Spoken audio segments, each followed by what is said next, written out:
beautiful. I moved to Ghana. It ain't like they peaceful people, bro. When I go to Africa, bro, it's such a relief that I don't feel like a nigga trying to kill me.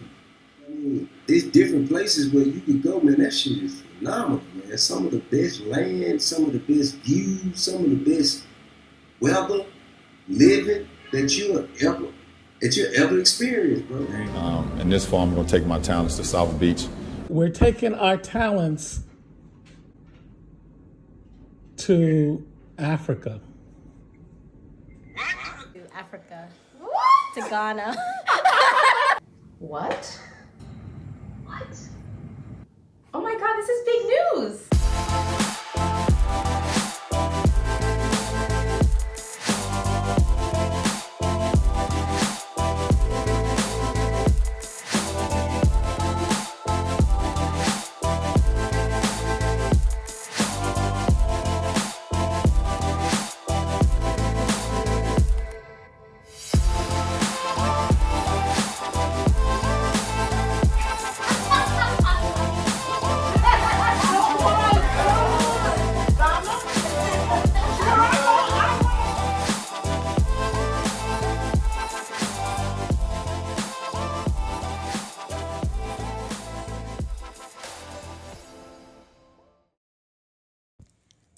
Open your eyes. When I opened my eyes, I couldn't believe it. Africa, for real. I felt like I never really seen clouds before. I felt like the sky was a different color blue, the trees a different color green, and the people too. The people were beautiful. It felt right. It was harmony, like I wasn't far from home. It's like a whole new beginning. They love our culture, but it ain't enough of us over there to kind of like train and show motherfuckers how to do it. So any of us who go over there and take whatever it is that we got here over there, the shit gonna win. Shit just gonna win, bro. Anything that done happened over here, we can redo that shit over there. Good morning, people. I'm Dale. And I'm Dacia, and welcome to our channel, Off the Wheel, where we talk about our move to Ghana, your move to Ghana, why you should move to Ghana, and what are the opportunities and what are some of the pitfalls of it. If you are new to our channel, we recommend that you should go back to the very first episode and binge watch to get the most value from our content. Before we get started, I wanted to go over a couple of things like we do at the beginning of our show. First is please consider joining our membership community, Off the Wheel, a group of like-minded individuals where we come together, invest together, tap into our resources, capital, and expertise. And for anyone interested in anything housing related here in Ghana, please check out this website, GhanaHousingOptions.info, where it can assist you with whatever your housing needs are. Airbnb rentals, short-term Airbnb, long-term Airbnb for large tour travel groups. If you want to buy something similar to what we're living in, condos, if you're looking to buy homes, whatever your interest is, housing related, GhanaHousingOptions.info can assist you. And for those of you interested in wholesale export products from Ghana, you can see what our partners are doing at GhanaAuthentic.com, where the main products for export currently are fabric, clothing apparel, and baskets from the northern region. Dacia had the opportunity to travel north and establish some relationships with really good designers and creators, and they have an excellent product, and they're looking for new markets to tap into. And you know, we come from one of the biggest markets, and so we know that there's some distribution partners out there back in the States, vendors, store owners, et cetera, who are looking for really good pricing on really nice, authentic Ghanaian products. I mean, I was so inspired by the craftsmanship of people who don't have machinery and using their hands to create such beautiful baskets and woven items, mats. And as a result of that, I came back like super excited and I said, this has to be something we add to Ghana Authentic because it's something that I was looking for a long time. And I think that it would be a really great opportunity to start to export a lot of these products to the US as well. We might have to do a separate whole video on your trip there, the relationships you're making there, the actual process. I think that the people who are interested in the product would really get a lot of value and a lot of content for the storytelling that helps, move product with their client base. And Absolutely. so I think that's going to require its own I agree. YouTube I agree. video. Yeah. Mm-hmm. And then there's my flagship project, Monarch Village, a retirement/senior living community for Black American expats. So anyone interested in investing in this, you can go here to our SEC approved Reg CF funding portal to look at all the terms and conditions. We'd love to have you as an investor. And for anyone interested in becoming a resident, you can go here to monarchvillage.live. These are just some of the opportunities that we are involved with to different levels of participation. And there are numerous opportunities for you to get involved with as well. So whatever you're interested in, we invite you to come here to Ghana, stay at our Airbnb, practice living here, practice investing here, get your networking up, start to establish your own relationships. You can tap into some of our relationships in our network as you build your own. And so you can start all of that here by just showing up, getting a feel for the landscape. So take a look at our Airbnb, something you might be interested in. Traveling to Ghana? We got you covered. Off the Wheel is offering affordable Airbnbs and a do-it-yourself travel guide. Our apartment units are modern, comfortable, safe, and 100% as advertised. Did we say affordable? Why pay expensive hotel rates when you can get a more authentic experience for a better price? And we have even more savings for you. Once you've booked, we provide all the details needed to visit the must-see Ghana tourist attractions. We give you the cost per person, lunch estimates, travel costs, and a suggested tip, so that you can create your own DIY travel itinerary that fits your schedule and your budget. For those that want an all-inclusive travel package at a higher price point, we can pass you on to our travel partners. Whether you're traveling solo or in a group, we can service from 1 to 12 travelers. Enjoy on-premise amenities like tennis and racket sports, basketball, pool, and more. We even provide airport pickup and drop-off. Once you compare costs, you'll see that DIY traveling with our personal insight will allow you to enjoy Ghana for a reasonable cost. Who knows? With all the money you saved, you might donate to a local cause or invest in a local initiative project through our sister partner, Expat Impact. Hosted by 2 former New Yorkers from Brooklyn who jumped off the wheel and moved to Ghana, who'll be your on-premises attendants to support and guide you. We can't wait to show you what life could be like off the wheel. Looking forward to hosting you. See you in Ghana.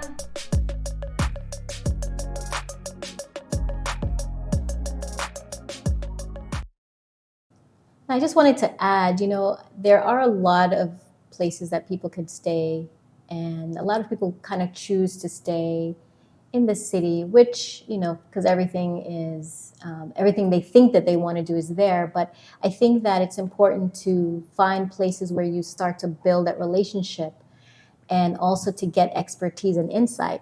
And I say that mainly because I remember a mother and daughter who came here, and the value that you gave to them in terms of helping them to find housing and helping them feel secure in their choices. And because you have been in so many different parts of Ghana, you know what to expect. You have worked with a lot of different people, and they know what your expectations are, what an American expectation is. They have actually created some sort of like a niche specifically just for you, so you're able to take those people directly to those places. So I say that to say, if you're going to stay in an Airbnb, it's absolutely fine, but sometimes being close in proximity to a value is more important than being 5 minutes from whatever the hottest club in Accra. And of course, it depends on what you're trying to Unless build. you're a club promoter. Well, yeah, but I'm just saying, what is it that you're looking for? Yeah. So kind of like determine that as to what you're looking for before you're making decisions. I'm not trying to steer people one way or another, but I'm just trying to get them to understand, like, look for what's the value that you're looking for first, above all, before actually even making a decision. I yeah. agree. And I'm steering you. I'm steering you. Now on to the main video. This will be a video that will touch on a whole wide range of topics. It will go deeper than what appears at surface level initially. Kind of like the Titanic movie. Was the Titanic movie a movie about a ship sinking or a love story? Or is me even mentioning the movie Titanic some sort of foreshadowing to what this outcome might be like? But it's a video that speaks to earning income for people who are living here, who want to earn extra retirement income. It's a video that speaks to finding what your purpose is, you and your capital, beyond just profits, among many other things. Well, first off, I don't recommend anyone doing exactly what we did. For this particular investment, we, fresh off the plane, were investing in a lot of things without knowing the landscape. We made some calculated moves, knowing and accepting all of the risks that we could possibly lose our entire investment. But it was important for us to get involved really fast and get back to you, more so than figuring it out and then getting back to you. Right. So how did this all start? Do you remember how it started? I remember we were at one of the restaurants we like, called Jerk Soul. Jerk Soul. In I guess that's Obri. What was the event? The event was just a diaspora conversations event. So it was a lot of people that came from the US, the UK. Also, there were Ghanaians there as well. And it's like an open discussion type of a scenario. And in this open discussion, where the mic was being passed around, some very connected people were sharing insights. The mic got to this young boy. I think he had to be under 16, 15, 14. I've come to refer to him when I tell the story about him. I consider him being the next Ghana Obama.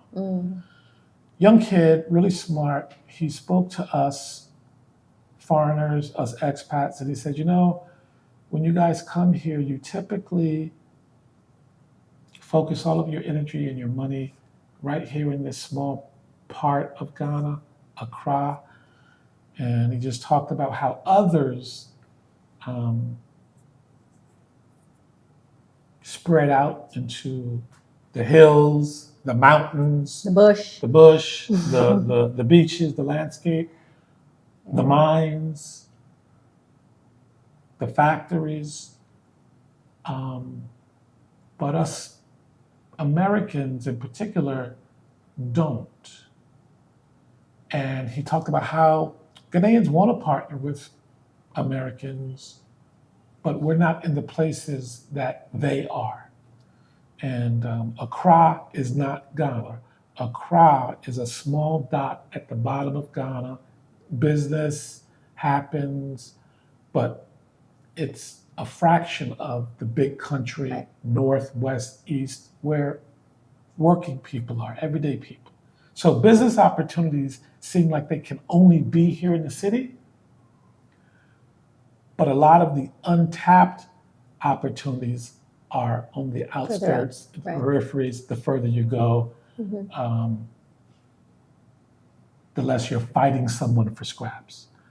So after listening to this kid say that, I kind of let it be known to my network that we're in the business for new opportunities that we hadn't considered, in particular agriculture. And so we got our first pitch from one of our plugs about a family who had farmland and access to more farmland, doing rice, doing yams, etc. And as is the case with most of the situations here in Ghana, access to resources, expertise, but lacking capital. Capital, right. And that's the opportunity where we can come in. So when we were told about the yam farm, we said, yes, let's do it.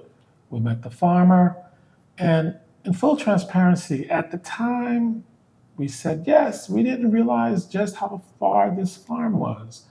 OT region, on a good day, a 10-hour drive, depending on your transport. More on that later. But we said, we'll do it. And then we learned later it was 10 hours. Oh my God. Near the Togo border. Near the Togo border. So this is what I call an income experiment for our YouTube followers and our Off the Wheel members. The thinking was to see that if I invest X dollars and that yielded me a profit of Y, how can I use that Y to add to my budget so that I can live here in Ghana comfortably? So that was the purpose, for us to be guinea pigs for our first agriculture experiment. So back to the farmer. So we meet the farmer. He says to seed 10 acres, he needs 20,000 Ghana, 15,000 to start, 5,000 to harvest. Okay, not a deal breaker for us. So we gave him the 15,000 Ghana in January of 23. And so we're making this video to document A to Z about this experiment, from going to the farm, everything. So this trip, I'm not going to say was cursed, but it had its challenges. So remember, this is supposed to be a 10-hour trip. The plan was to get a VIP Greyhound bus, which 10 hours, even on that bus, was going to be not the easiest thing. We missed the bus, so we ended up having to take a trotro, or a dollar van. And let's just say, these vans don't move until it's packed. So on the way up on this dollar van that left at 8 o'clock at night, I had a broom in this rib. I had a suitcase in this rib. So I was traveling like this for the 10 hours. With no leg room. So the van was packed. And that was just the beginning. That was the best part of the story. It was plagued with police stops because there were so many packages packed on top of the van. Take a look at this picture here. So at the police checkpoints, the police had every right and took advantage of their right to stop this van and let's be careful of what I say here, to stop the van, and the van driver had to make sure the police was okay with letting us move through. And so there was a lot. I might have to edit that out. Really? I might have to edit that because I don't want to be driving and the police is like, I recognize you too, like this. Anyway, Oh gosh. so because you had so much uh, packaging and suitcases and all kinds of stuff on the van, cops were pulling us over at every, you know, pit stop, police checkpoint. On top of that, the van was slow. It wasn't the best van. It was a slow van. So typically you're thinking about driving at about 50, 60 miles an hour. Our van was topping out at 25, 35 miles an hour. Then we had the additional challenge of our driver at some point during the night, I think it was around 2 a.m., he was tired. He was probably doing this run back and forth 10 hours for the entire week. He was tired. He said, I'm pulling over and I'm going to sleep. So our driver just pulled over at 2 in the morning, went to sleep for an hour and a half. And where did you sleep? Because I didn't go on this trip, by the way. So where did you sleep for the hour and a half? It's kind of like when, when we hear people who have a baby and they say, when the baby goes to sleep, you go to sleep. when the van driver goes to sleep, you go to sleep. So everyone got out of the van and slept on the concrete. Yeah, just find yourself a nice, flat, clean piece of concrete, and you wake up and just, you light sleep to make sure no one leaves you back. But so that was another thing. And then the van just ended up breaking down here, you can see. And then we had to hitchhike between a moto and 2 taxis to get to where the Trocho dollar van was supposed to get us to. So at this point, I'm thinking to myself, I never want to come back here again. And in some weird way, I'm hoping that this investment doesn't work out. And I wouldn't have to come back because it didn't work out. That's how traumatic the experience was.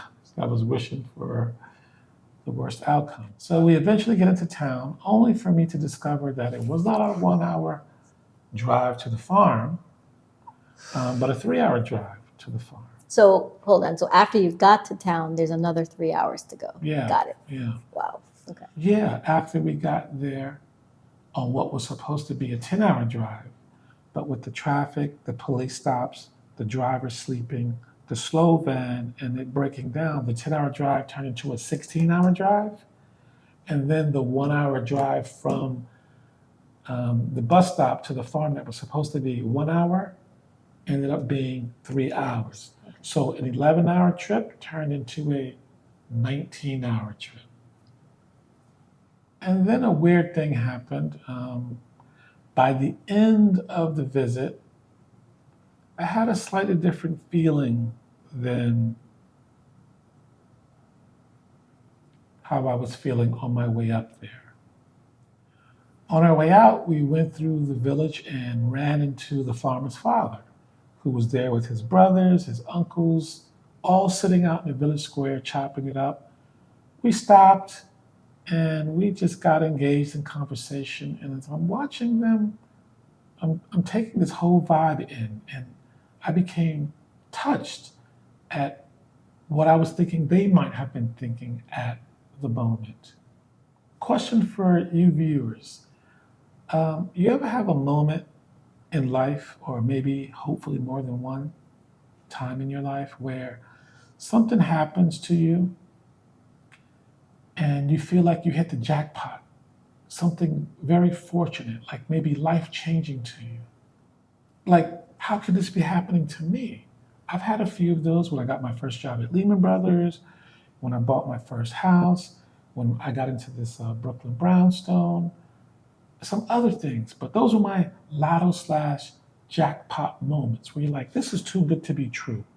And as I'm sitting there in the village talking with the family and reflecting on these different points in my life, my jackpot lotto instances, I started wondering, how does the farmer, how does the father of the farmer, how do these people feel that we showed up at their village, ready to invest in them. There's such a big opportunity on the table. This is like hitting the lotto for them. They have the land, they have the labor, they have the skill sets, and they just need a little spark, a little fire, capital, and that's what we were, and that's what this moment represented. And so I began to look at the project very differently, even more so. I thought I was investing in a farm, but then I realized that I was investing in humans, the future of our people. Um, you know, this is a profit-driven project. Let's be very clear. I never confused this profit-driven project, this endeavor, with the goals of what maybe a nonprofit or an NGO would be concerned with. But it was bigger than just profit. It was a development project. It was to make profit for my investors, but just as importantly, to provide revenue, jobs, hope, opportunities to a village. A village very far away, the kind of village that many city Ghanaians forget about or are too busy surviving themselves to worry about, the kind of village that so far away, many expats like me could never discover this on our own unless we were taken there. Mm-hmm. So instead of saying it's too far, wish it were closer, if I only had known, mm-hmm. Now I became so proud and so happy to be a part of this village. So it's funny that you say you're so proud to be part of this village. When I did go up north it was really literally for 3 days, and we did stay, myself and a friend of mine, we stayed in a village overnight. And the first night, it was fine. It has normal amenities there that you would be fine and you would be comfortable there. So it was nothing that stood out the first night. But in the morning, as the people started to, move about within the village, you saw children going to school on bicycles, women selling wache. They had a lot of guinea fowls walking around. I think at one point I literally just took off my shoes and I was walking. They had a summer hut as well. And I was just kind of walking. And it was almost like I felt like my feet have touched this place before. It was the most surreal feeling and that I've ever had. And I said, wait, I feel like I've been here before. This isn't the first time I've been here. And I felt like I could just blend in without much effort and just be contented.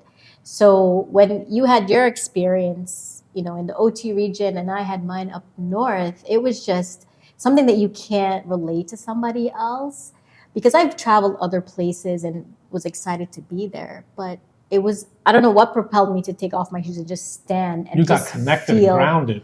Yeah, it was the weirdest feeling. And it was almost like this memory that was suppressed in the back of my mind that just kind of came forward. I was just like, wait. You're giving the Avatar vibes here. What?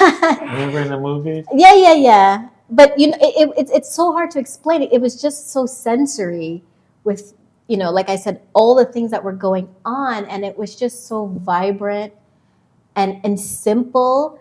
And you just felt like a release. It's very hard to really explain to someone unless they actually experience and do it. But it was just an amazing experience. And that's part of the reason why the baskets are kind of coming into play as well, because that energy, somehow we have to transfer it to you guys too, so that you can feel it maybe through the weaving of the baskets of the people who made it. I know it sounds a little far-reaching to some of you, but it's just, it's a connection. I think our their hands made this. Their hands touched this. They harvested the grass in order to make it. So I understand what you're saying. And for me, I actually had that experience more than once in Ghana, but that was probably, I think, the strongest was over there up north. What I hear from you now that and this is the first time you've shared that with me, and what I hear from you and how I'm processing that is, and this is the magic of the partnership between diasporans, in our case, Black Americans, and local Native Ghanaians. all capital is not created equal. To get money for your project from someone who doesn't have that connection is good, but to get capital and business and opportunity from someone who does experience that Yeah. is magical. If you can make money and connect on that level and everybody wins in the end, it's a beautiful thing. Absolutely. So what did I learn here when it was all said and done? So that my second harvest can be more successful than this one. A lot of things you learn along the way, maybe even starting with how you distribute the capital. The seed investment, I gave it as a lump sum. Some have recommended to me to distribute it every week to reduce the risk of anything weird happening. So you don't put all of your seed capital at risk at one time. So that was one thing that can be done differently. Even drawing up a memo of understanding. This was a handshake deal that we did, but even though villages like this tend to be low literacy, sometimes you can still have someone represent the farmers, the partners, who will understand what you're agreeing to. And one of our friends said that drawing up a simple MOU, more contractual feeling, makes it even seem more of like something you want to follow through on.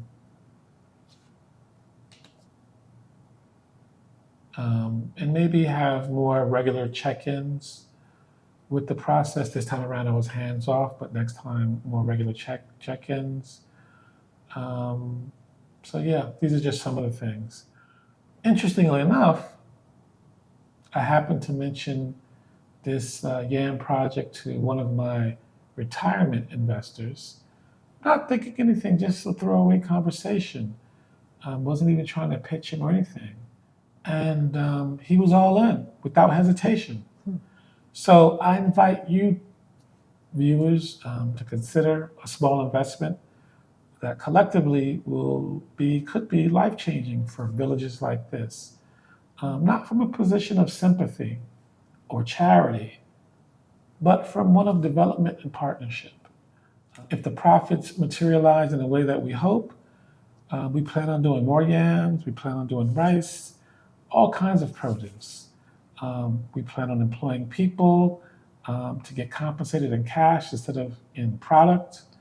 We plan on making the 3-hour dirt road a little better so that it can take maybe an hour. How many of you can say that you were part of a master plan to help create something big and fantastic for a group of people and make money? So in the end, this video is not try to show you how smart our investment was. I mean, in the end, it might fail. Things to be determined. We don't know what the profit is going to look like at this point. As we speak, our yams are being transported into the city to sell to the market people.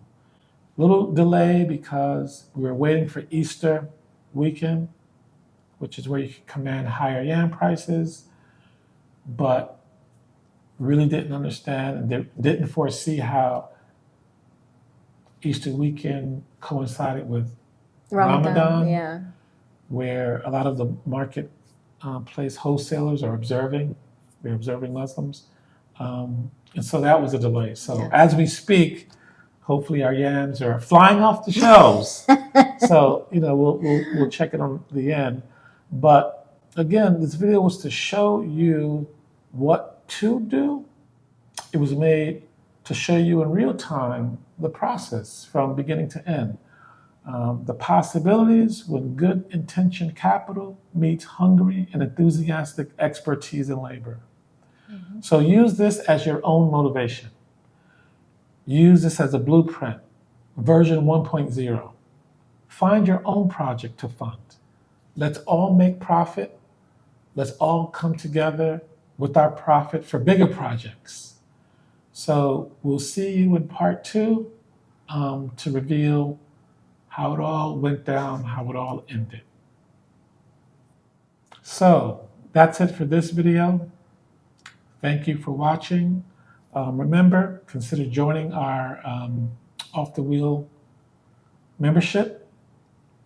And if you're ever in Ghana, even if you're not staying at our Airbnb, and we want you to, stop by for a whiskey, a beer, a milkshake, a tea, a soda pop, an espresso, whatever your thing is. Stop by the balcony and back of us is where we'll be hanging out. We want to make connections with you. We want to hear what you're working on. We want to show you what we're working on. The opportunities are endless, and we can't wait to see you. So give us a thumbs up and don't forget to subscribe to our channel for more. Bye. See you. Who is John Galt?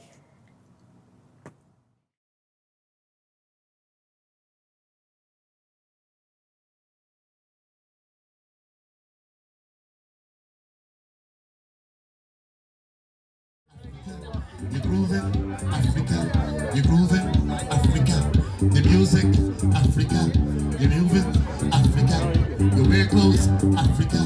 You wear clothes, Africa. You're dancing, Africa. You're dancing, Africa.